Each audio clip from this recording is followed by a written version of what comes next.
Alright, hey guys, what's up? And I'm going to talk about Avengers Infinity War. All the spoilers with it. So, first of all, before you watch this video, make sure you have already watched Avengers Infinity War. And if you haven't watched that movie, well, I'm only gonna talk about the deaths and other big events in this video, so you better get out of here. I'm sorry. But if you don't really mind spoilers, which of course you should mind, you can stay.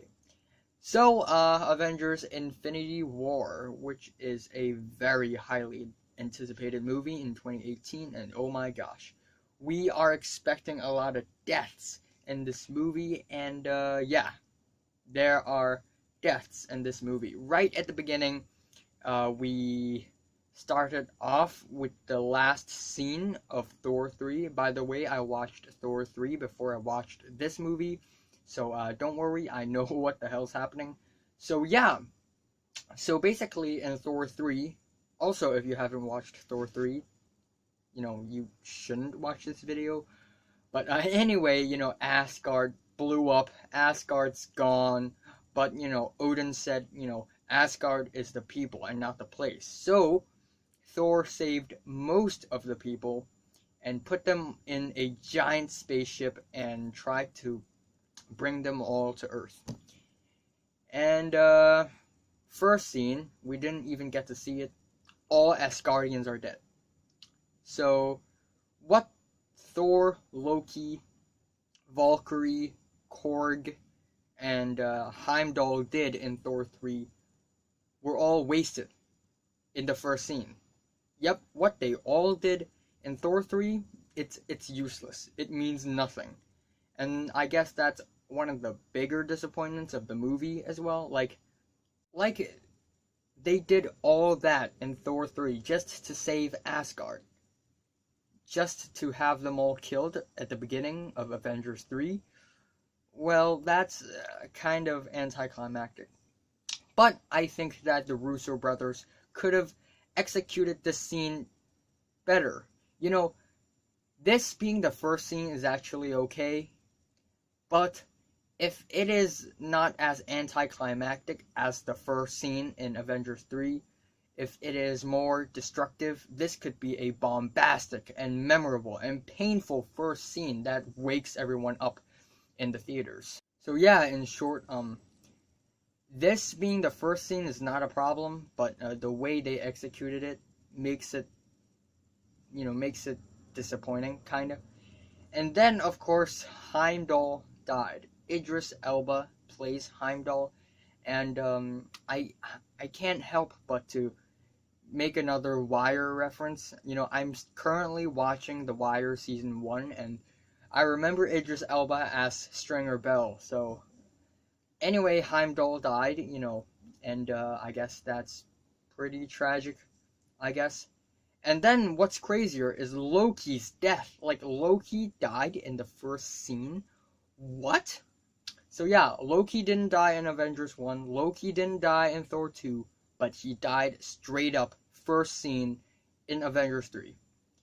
And I guess his death could, I think Loki's death could have needed, a little bit more build-up. It could be more dramatic, I guess. But that's also a very shocking start to a movie as well. Again, it could be anticlimactic, but at the same time, if the Russo brothers execute it a little bit better, it could be a bombastic start. So, yeah, anyway, I'm pretty sure Loki's dead. But, wow. That's it. The best villain in the MCU. That's it. He's dead. Wow. I can hardly believe it. And yeah, the entire Asgard is pretty much dead.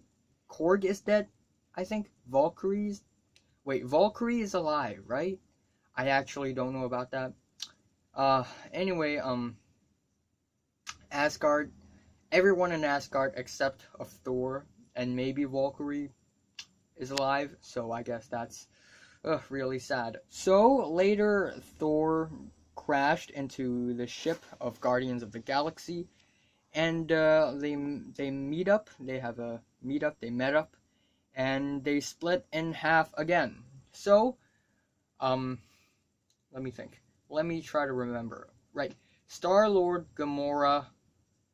Wait, Star-Lord, Gamora, Drax, and Mantis went after Thanos. They went to the Collector. I forgot what place is that. Nowhere. Yeah, I think that's Nowhere.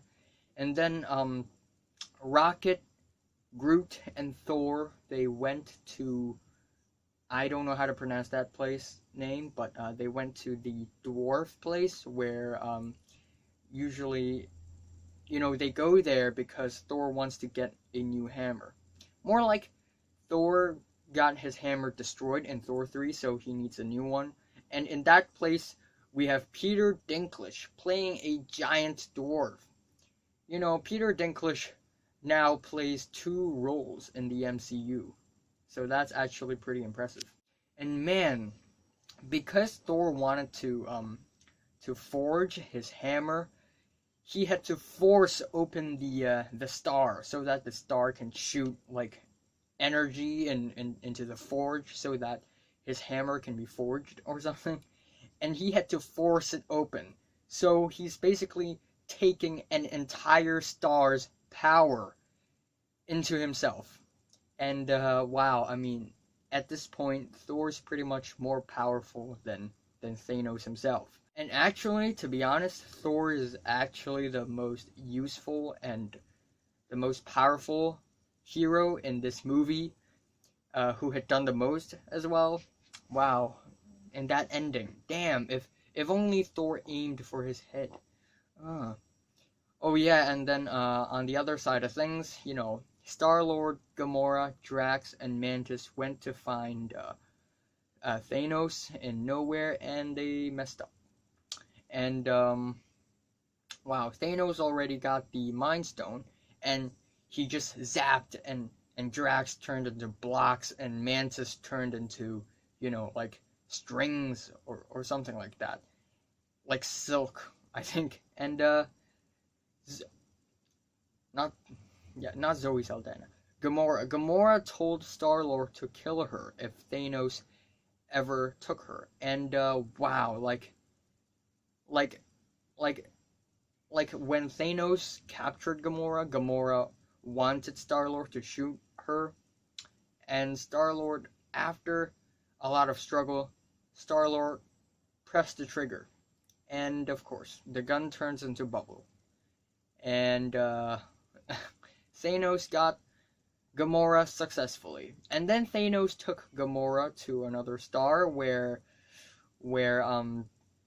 they see Nebula almost getting killed, and Gamora was forced to tell Thanos where the Soul Stone is. It's in somewhere called Vormir, something like that.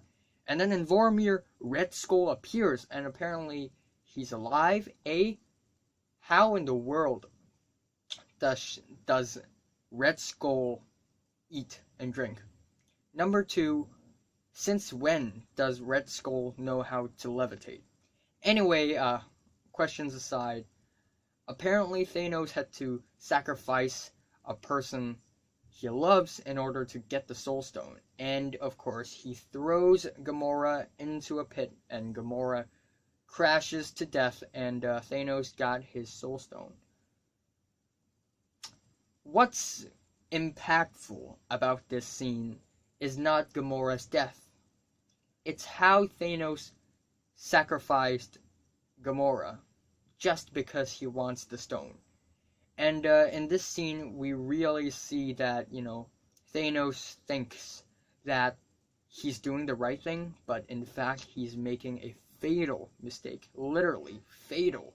It costs Gamora's life. But yeah, what impacts me more is not Gamora's death, but more like what Thanos did. So I don't know how, but after Civil War, Scarlet Witch and Vision went to Scotland to hide away, and then Thanos' assistant, or was it his sons and daughters? They went after Vision and Scarlet Witch in Scotland, and then suddenly Captain America shows up, Black Widow shows up, and Falcon shows up, and like, it gives me goosebumps. Like, when Captain America catches the arrow, like, wow, like, damn. And Captain America, aka Steve Rogers, looks like a nomad in this movie, which is a great direction in my opinion, because it feels like everyone's getting old, everyone's getting matured, I guess. And then, yeah, they all went back to the Avengers headquarters to meet up with Hulk. And more like Dr. Bruce Banner than Hulk, because Hulk pretty much did nothing. We have Hulk Buster in this movie, but it's actually Bruce Banner in a Iron Hulk. Hulk didn't want to come out. Maybe he's really scared. I don't know. But yeah, Hulk wouldn't come out. And yeah, at the end, all of them met up with King T'Challa, aka Black Panther, and Shuri, and Okoye in Wakanda, and Thanos came, and wow. Oh yeah, before Thanos came to Wakanda, Spider-Man, Doctor Strange, Iron Man, and oh yeah, like, it's getting really complicated and messy, I know. So Star-Lord, Gamora's dead. Star-Lord, Drax, and Mantis went to the same planet as Doctor Strange, Iron Man, and Spider-Man. First of all, I think it's the first time that Doctor Strange, Iron Man, or Spider-Man had been to another planet other than Earth. So, it's pretty exciting. And second of all, the character interactions between, Tony Stark and Peter Quill, pretty funny, pretty amazing. And also, Dr. Stephen Strange, of course. And, Thanos went there again, and Thanos wanted to get the Time Stone, and so they all had a fight. Before Thanos went to that planet, however, Doctor Strange checked all the possible, futures to that, to this Infinity War thing, and I think he checked like 14,605 possibilities, and they only win in one of them. So later Thanos came, and everyone fought, and then Star-Lord realizes that Thanos killed Gamora, so Star-Lord was super pissed. At that moment, Mantis was like hypnotizing Thanos while all the other Avengers tried to, pull the gauntlet out of Thanos' hands. And then Star-Lord was super pissed, and he started punching Thanos, and Thanos woke up because of that. So yeah, Star-Lord was pretty much a dipshit in this scene, and at the end, he almost kills, like, Thanos almost kills Tony Stark. Like, Tony Stark is my favorite character in the MCU, period. So seeing that happen was super suspenseful. Like, I was praying, like, don't die, Iron Man, don't die. He didn't die, he almost did, but wow, damn. Like, before he dies, Doctor Strange gave away his Time Stone to Thanos. And, once again, sparing one's life just to give away another Infinity Stone. And, however, I think this might be a part of Doctor Strange's plan, because he had seen this one possible future where the Avengers win, and he may be following the steps for executing that one possible future. So it may be interesting. Who knows? Maybe Thanos succeeding and killing half of the population is actually part of the plan. Who knows? Anyway, after that, Thanos went to Wakanda, and wow, it's really painful. Vision told Scarlet Witch to, destroy the Mind Stone on his forehead before Thanos comes, so that Thanos wouldn't be able to get the Mind Stone. And at first, Shuri was trying to help, disconnect the nerves, the neurons of Vision with the Mind Stone, but she ran out of time. Thanos came, and yeah, it couldn't happen. And then Plan B, Scarlet Witch had to kill Vision while destroying the Mind Stone, and that is an incredibly painful scene. Like, we see Thanos beating away all the Avengers who's trying to get in Thanos' way, who's trying to stop Thanos, and then Scarlet Witch pushes Thanos away in one hand and kills Vision in another hand.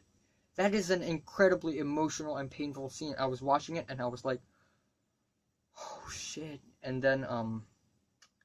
then Vision actually died. Turned to dust. Gone. And wow, like, it was like, well, Vision's dead. Well, I guess Thanos had to lose, right? Wrong. Thanos had the time stone. He just reversed time very casually and went to Vision and snatched the Mind Stone out of Vision's forehead. And literally, like, all of that pain and grief of Scarlet Witch, all for nothing, because Thanos is gonna kill Vision anyways. And wow, like, that's incredibly tragic. And of course, Vision dies. Yep. And then, wow. And then Thanos took the Mind Stone and put it in his gauntlet. And, you know, he gained so much power, it kind of toasted his gauntlet a little bit. And then Thor comes out of nowhere and snipes him from a few kilometers away. And he swings the hammer at him. Like, yeah, like Thor swing the hammer into Thanos' chest. And then Thanos said, "You should have aimed for the head." And then he snapped his finger. Boom. Thanos had won. And half of the population is doomed. And it was complete silence, alright? It was complete silence. Like, we were all thinking what would happen next. And people started to turn to dust. And disintegrate. And then, wow, one by one. I don't know. Let me check the list. So yeah, Bucky disintegrated. Falcon disintegrated. Damn it. Scarlet Witch disintegrated. Pretty much all of the Guardians of the Galaxy disintegrated except for Rocket for some reason. Oh my gosh. And then this one really breaks my heart. Like, everyone was really confused when they disintegrated. They see themselves fade away. And Spider-Man knew it. Spider-Man knew that he's disintegrating. And, you know, he died in front of Tony Stark. And he was like, I don't want to go, Mr. Stark. I'm sorry. I don't want to go, Mr. Stark.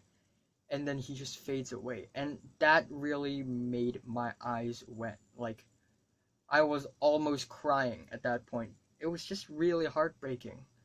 Like, especially in Spider-Man Homecoming, Tony Stark told Peter Parker that if you die, that's on me. And he literally dies in front of Tony Stark. And Tony was just in a lot of pain at that moment. However, when I see Black Panther die, I started to think maybe they don't really die. Oh yeah, Doctor Strange also died. But when I see Black Panther die, Black Panther was about to, you know, like, get Okoye out of there. Like, T'Challa was like, "Up, General, up. This is no place for dying." And then he fades away himself. And I'm like, what? Like, no way Black Panther's gonna die like that. Like, that's too lame of a death. And from a marketing standpoint, like, Black Panther is a marketing success, a huge success for Marvel, you know. And it is one of the top black superheroes of Marvel. Of course they had to keep it. They can't kill him off. So yeah, I don't think they actually died, the people who disintegrated. And then, of course, end credits, and after 5 minutes, I think, we waited until the post-credit scene where we see Samuel L. Jackson. Where is my super suit? And we see Samuel L. Jackson's character, Nick Fury, and Maria Hill. I think that's her name, right? And then they were in a car, right? And then suddenly cars started to crash, helicopters started to crash. We see people disintegrating and also people dying because of others disintegrating. And that's pretty cool. And, Maria Hill disintegrated. And then Nick Fury immediately took a very cheap thing that looks like a pager. I don't know. And he was about to, like emergency page someone. And then he saw himself disintegrating. Motherfuck! And it's censored. It's gone. And then we get a look of the very lonely, beeping pager thing, right? And we see the logo of Captain Marvel on there. And that means Brie Larson as Captain Marvel coming out very soon. And I'm really excited about that. And, wow. Alright, let's talk about the theories and the predictions of the next Avengers movie and possibly Captain Marvel. So Avengers 4 is happening in 2019 May, right? I think somewhere between that and Ant-Man and the Wasp will be Captain Marvel, and I am thinking Captain Marvel, the movie, will take place between the origins of, Captain Marvel up till the point when Nick Fury pages her or messages her. And then it will be really cool if Avengers 4 started off with that pager ringing and Captain Marvel receiving the message. And I also really want a scene where, I know it sounds like I'm hoping that the characters don't die, but yeah, indeed, I'm hoping that they don't die. But I'm hoping for a scene where the people who disintegrated see other people disintegrate. For instance, Peter Parker, Spider-Man, he sees himself disintegrate. And then as it goes over his face, he started to see Tony Stark fade away instead of himself. And he started to see Nebula fading away instead of Star-Lord or Drax or Doctor Strange. I'm thinking maybe, this disintegration thing is just a method to split the population in half, but who knows? Maybe they're in a soul dimension. Who knows? But that will be really interesting. And yeah. I'm still thinking that this is, a part of Doctor Strange's plan, but still I don't know how will Thanos die. I really don't know. And there are people who saying, Loki's not dead, it's a fake death. Oh, Gamora's not dead, she will be revived. And oh, Vision might not be dead. It's just a mind stone. Maybe his body is still functioning. No. I think they're actually dead. And as much as you root for the characters, as much as I like those characters, I think they're dead. And yeah, that's devastating. I know. But someone has to die in Avengers 3, okay? Someone has to. But yeah, there you go. That's the very long-winded, very in detail, very in-depth spoiler review of Avengers Infinity War. Goodbye.